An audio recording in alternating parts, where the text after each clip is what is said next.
Lokys buvo apsileidęs, šleivokojus ir purvinas žvėris. Bet geresnės širdies už jį nebuvo visame miške. Tačiau žvėris pastebėdavo tik jo išorę. Lokys už tai labai įsižeisdavo, juos gaudydavo ir žiauriai suspardydavo. Dėl to žvėris jo nemėgo, nors jis buvo labai geras ir linksmas. Jam patikdavo kreikšti pokštus, dėl tų pokštų kiti žvėris greitai pradėdavo jo neapkęsti ir mušti. Taip, sunku gyvenime būti geru ir linksmu. Zuikis irgi buvo piktas ir žiaurus.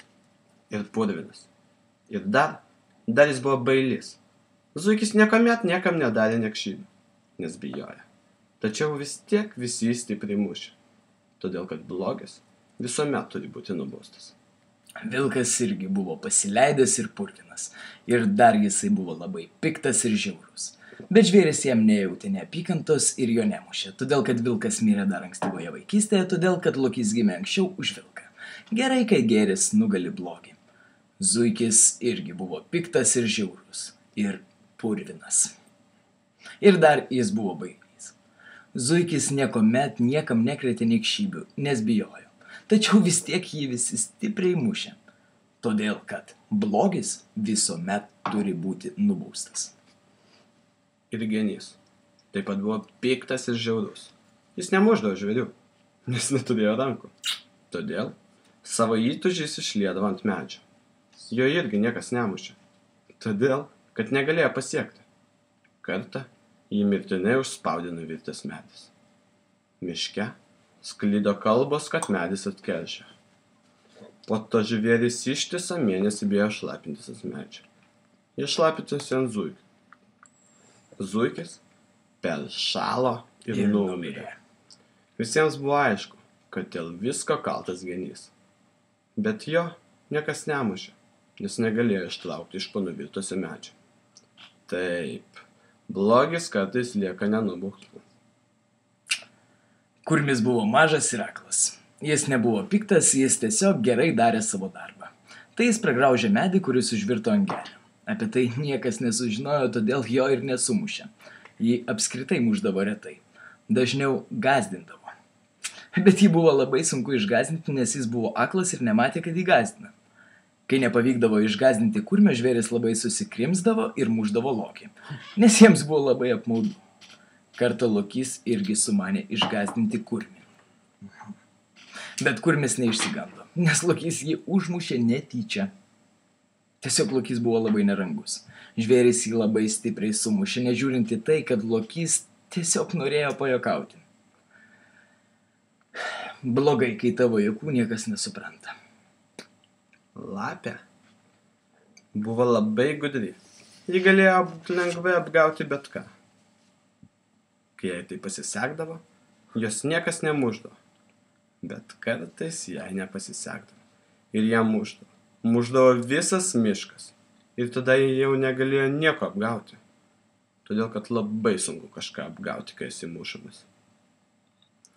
Kartą jie sumušė mirtinai. Taip, gyvenime visą laiką teisybė išsiskyrė. Šernas buvo didelis, baisus ir stiprus. Visi jo labai bijojo ir todėl mušdavo tik visas miškas kartu. Arba tiesiog apmėtydavo akmenimis. Šernas šito labai nemėgdavo ir kartą naktį jis paslėpė visus akmenis miške, už tai jį labai stipriai sumušė. Nuo to laiko šernas niekuomet neslėpdavo akmenų.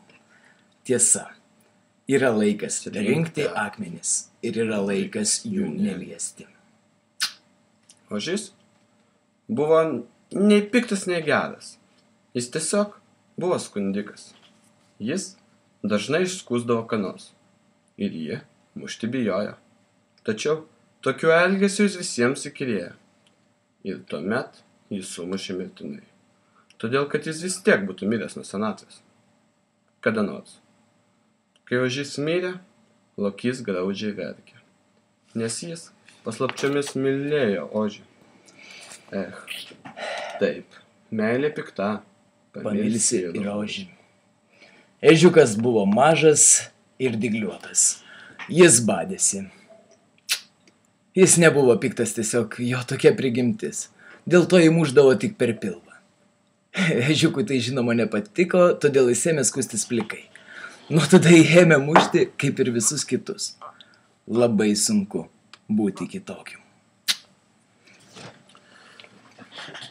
Skunsas buvo beveik toks pats kaip zuikis, bet tik labai smirdėjo.